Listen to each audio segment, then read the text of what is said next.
You have to risk criticism for the applause. You have to risk ordinary to achieve the extraordinary.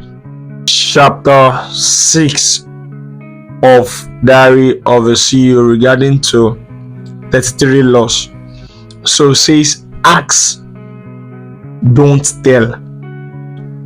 The question behavior effect. This is basically a psychology questions of how to build your business. So for example, let me read from here. It says, the law reveals one of the most simple and effective psychological tricks that you can use to motivate someone to do something from a habit or a performance of desired behavior. You can use it on yourself and someone else. So what do I do? What do they mean by this question? Is that for the sake of those that are hearing this first, I know about the psychology very well. In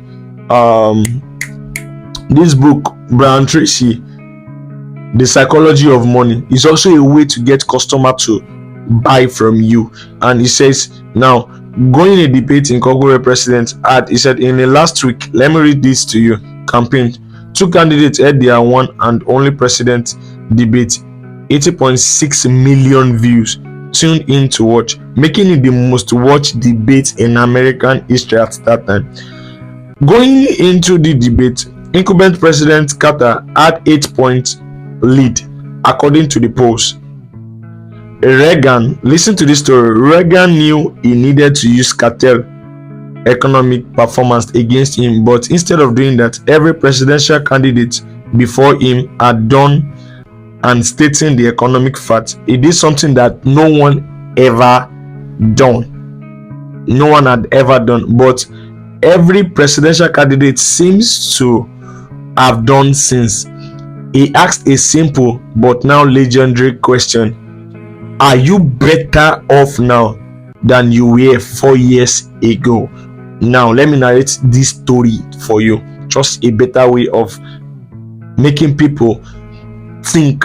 So meaning that if you want a particular answer from your employee, from anyone around you, ask a question that will make them to think of your answer.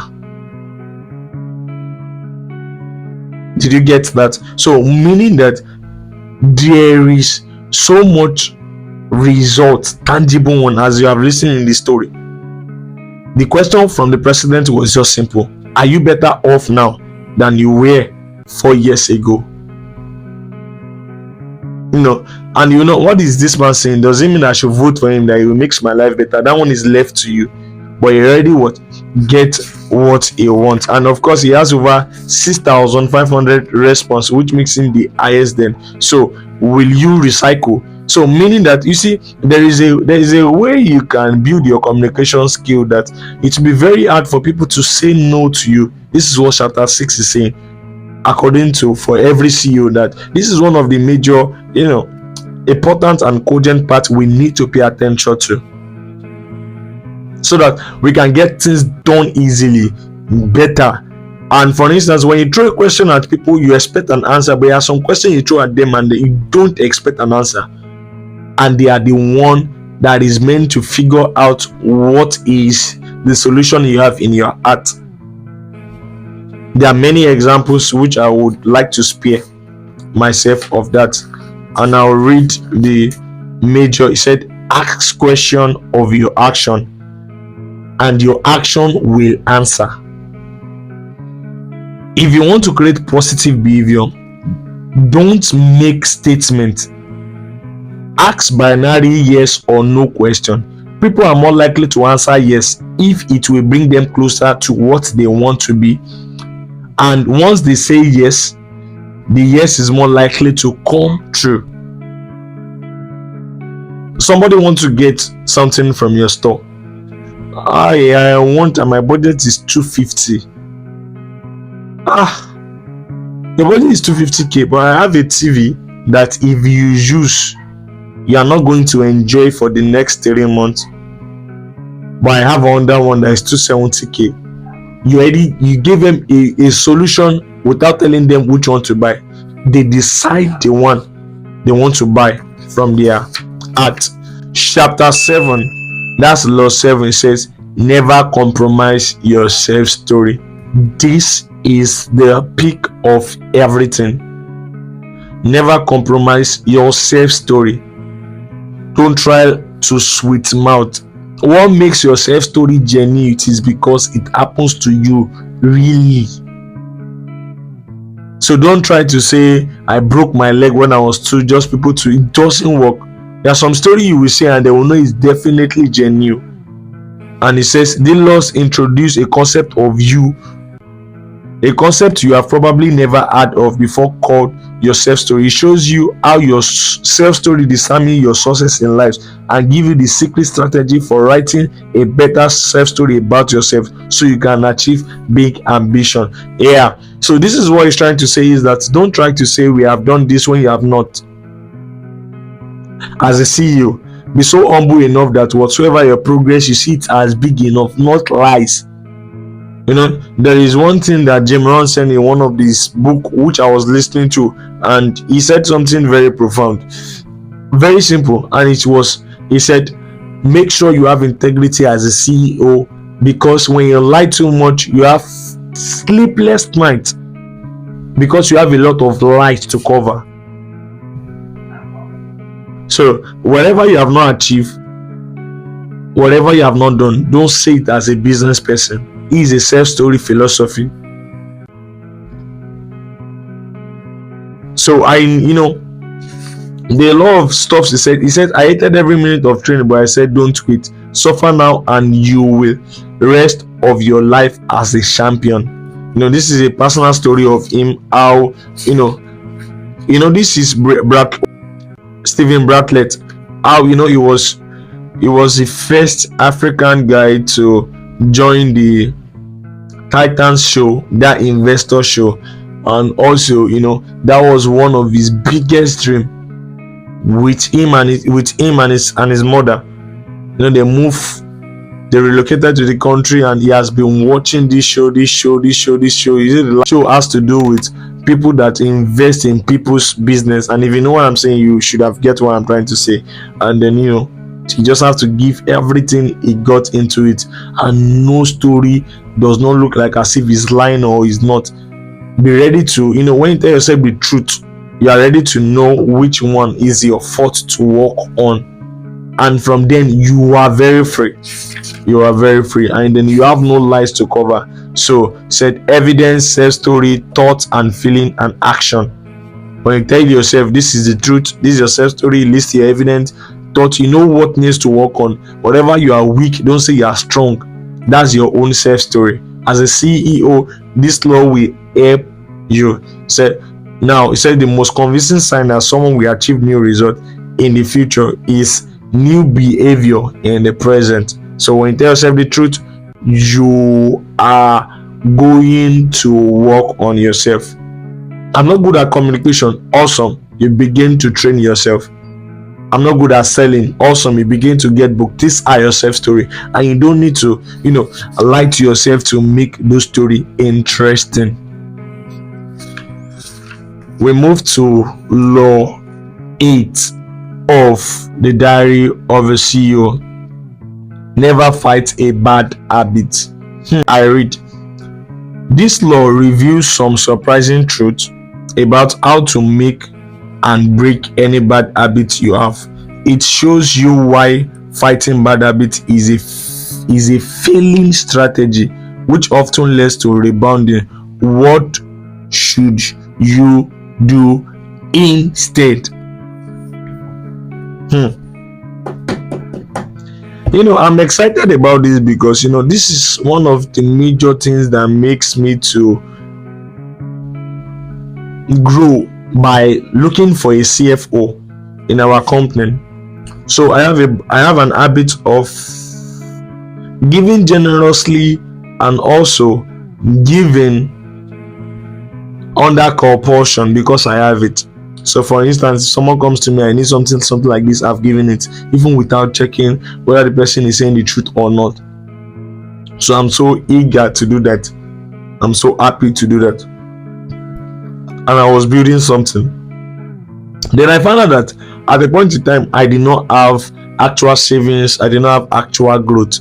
Then I begin to look for a CFO, someone that can actually hold on to the company's money, which when I know is not with me, then I cannot give it out. So this is, this law really helps me. I can never forget. I read it as a 2022 or 2023 thereabout. That's when I read this book. Yeah, I guess I got it 2023 thought. That's March. That's when I got this book.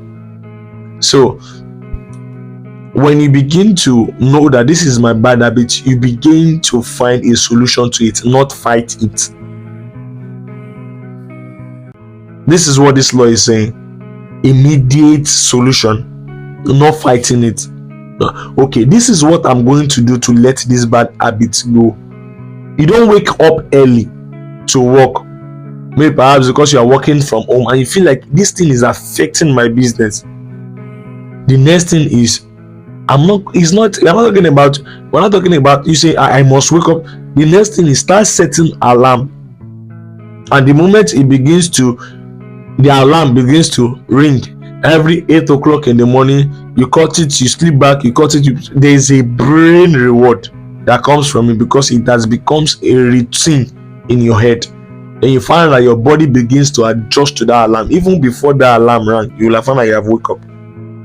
So this is one of the law that can help anybody building, from the scratch. Or also you have some bad discipline. He said the law, if you want to overcome a habit, do not fight against it. Work with your habit and use positive action to replace it. Do not take on more than one habit at once. The more you try and change, the less you chance of changing anything. While you are creating your new habit, make sure you take care of yourself and get as much sleep as you can. For instance, I have a story of my life which I might want to share, and it's not a bad habit. And what I mean my bad habit was because one of the major things that I've not been feeling very healthy, and then not recently, it's been a long story thereabout, and I decided in my heart that I'll be waking up early to exercise my body, go for a jog. And this is how I started. First, I started waking up by spreading my bed. I relay my bed, I arrange it back. Then after a while, I found that I'm doing press up, 10 press up every day. After a while, I had the energy to get fruit for myself. I was picking it one by one. After a while, I started hydrating myself, taking one pure water the moment I wake up. That's the first thing I do. So this is how I've built a traction relating to discipline. And of course I begin to find myself easy to read books. That I'm telling you is as simple as that. I started when I know okay, this is my discipline, I'm very serious with what I'm doing now. One by one, I was not fighting, I was just picking a new habit each day. So that is that about that. So chapter 9 talks about always prioritize your first foundation. This law makes the case the most of us having wrong priorities, and it urges us to prioritize your health so you can live enough in order to enjoy all your all your priorities. So Warren Buffett, formerly the richest man on earth, sat in front of a small group of college students who members can give them his most important piece of advice. Of course, if you know intelligent investors, if you have read that book by Warren Buffett, he also said this also in that book, and I'll read to you. He said, when I was 16, I had two things on my mind: girls and cars. I was very good with girls, so I thought about cars. I thought about girls too, but I had some luck with cars. Let's say when I turned 16, a genie had appeared to me, and the genie said, I'm going to give you a car of your choice. It will be here tomorrow morning with a big bow tied on the brown car, and it is yours. Having heard all this genie story, I will say, what is the cash? And the genie would answer, the only cash is that this is the last car you are ever going to get in your life. So it is got to last a lifetime. If that had happened, I would have picked out of a car. But can you imagine knowing it has to be the lifetime that I will do with it? So I'm telling you, this is just a parable of how your body is the first priority of every CEO. I mean your body, your health. See, pay attention to it very crazy, because I tell you for a very good reason. Is it Farouk on Twitter that posted some things a time there about, and the guy was explaining that pay attention to your health, because one of your health problem can wipe out all your entire savings. It's true. So meaning that for every founder, understand these things, that it is not all about money. There are sometimes your health has to come first. See, buy fruit. Like, it is not every time, it's not shawarma. Leave shawarma for now. Buy fruit. Search, what can I eat to make me stay hydrated? You work for a long hours. What can I eat that will sustain me and will be healthy for my health? Leave Indomie as a very, see, you're having a long-term vision in what you are building. So don't be oblivious. So what I mean, don't be oblivious is, don't treat yourself like as if you have another life somewhere else. Treat yourself with every dignity. Treat yourself, with every sincerity. Know that there is only one option, and the only car you have got to drive in your life is your body. Me, I'll tell you for a very good reason that every CEO should have this in their journal. And as I'm saying it, you need to write it down in your journal. Prioritize your health. Let it be your first call to work on. Take water. Go to the gym. Eat properly. And when I mean eat properly is not eating too much. And when I mean eating too much is not you eat this, you eat this, you eat this. That's not how we know what has a good content. For instance, now, even a doctor will tell you to fast at least once a week, without church telling you that, without any spiritual telling you that. It's also a part of living healthy. So meaning that Warren Buffett himself, this man has an incredible story. And let's say this witch has said, okay, I'll give you a car, and this is what God has given us. That's our only body. Take proper care of it. Don't make it as a second option. Don't buy a bone straight before banning yourself a good food. Yes, I said that. So meaning that you must be very sure of what you are building, and you have to understand that the only one car you've got, it is this body. Prioritize it. Search. There are times, me personally, I search what should I eat, and I find that I have to eat at least one apple every 3 days. I have a lot of apple stock in my fridge. I don't even use that to play. I buy fruit, not because but if you come to my life, you find that I don't even eat anyhow. I eat at least maybe twice in a day. I don't even eat 3 days, not because I could not afford it, but I found that eating even too much of food self can cause too much of problem in your body. Because there are days I find that anytime I eat beans or heavy food in the morning, I sleep all through. And this is also a way that you can help your brain also. Waking up with coffee as a CEO, if it is the best strategy for you, go on with it. If you work for too long and you need to rest at least one day, please rest. So this is the best law that I know you might not even want to pay attention to, but Warren Buffett take his time to explain this for us, that your health is your first foundation, and upon that everything is built. And I read, they say, take care of your body. It is, after all, the only vehicle you have got on your own, only vessel you will use to explore the world, and the only house you can truly call a home. It is your body. Don't take it with levity. I want you to implement this law. Write it down in your philosophy, and then we call it end of discussion. Law 10. Useless absurdity will define you more than useful practicalities. This law shows you how to make marketing brand message travel 10 times further and 10 times more people with 100 of the budget. So now let me explain this to you. See, it is as simple as this. There was a time Tesla introduced a bioweapons that if their car is being targeted by weapons, it definitely activates an attack back, and that's why people like it, the self-drive feature, and that's what makes Tesla even one of the most best-selling cars this period. So what I mean by that is, you see, one of the major things people pay for is something that is crazy, something that is very different from what other people are doing, what other people are, the normal practical way of what they are doing. Like a car has 4 tires, can run fast, is safe, that's a normal thing. But when you begin to do noiseless, you cannot raise it and maybe shouting. For instance, if you check Black Camaro, when you press it, you have make sounds, and that is what people are buying in the car, not the normal, the normal way of the way car has been.